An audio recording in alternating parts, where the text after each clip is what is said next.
जगभर प्रवास करणे हे अनेक तरुणांच्या मनातील स्वप्न असते।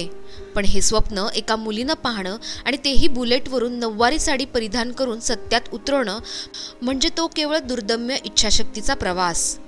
पिंपरी चिंचवडच्या रहिवासी असणाऱ्या रमिला उर्फ रमाबाई लटपटे यांनी ते स्वप्न पाहिले आणि सत्यात उतरवले। रमिला यांनी गरवारे महाविद्यालय आणि SNDT मधून आपले शिक्षण पूर्ण केले। उद्योजिका आणि पायलट असणाऱ्या रमिला यांनी मुंबईतील चर्चगेट पासून महिला दिनाच्या उत्साही वातावरणात आपल्या प्रवासाला सुरुवात केली।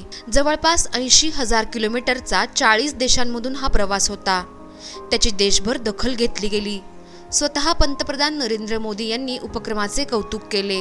रमिला यांना आपल्या महाराष्ट्रीय संस्कृतीचा अभिमान आहे। ही संस्कृती जगभर पोहोचवली पाहिजे यासाठी त्या सतत प्रयत्न करत असतात। तसेच सामाजिक कार्याच्या माध्यमातून महिला सक्षमीकरणासाठी त्यांनी मोठे कामही केले आहे।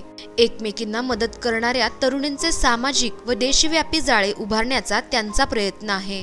महिलांचे मानसिक आरोग्य, त्यांचा आत्मसन्मान, सुरक्षितता आणि त्यांच्यातील नेतृत्व क्षमता वाढवण्यासाठी रमिला आपल्या आयुष्यातील प्रत्येक क्षण निस्वार्थीपणे खर्च करत आहेत। त्यांच्या कर्तृत्वाचा हा दीप अनेक तरुणींना जगण्याची, शिकण्याची आणि नवे साहस निर्माण करण्याची ऊर्जा देईल। मंजिल उन्हीं को मिलती है जिनके सपनों में जान होती है, पंख से कुछ नहीं होता, हौसलों में उड़ान होती है।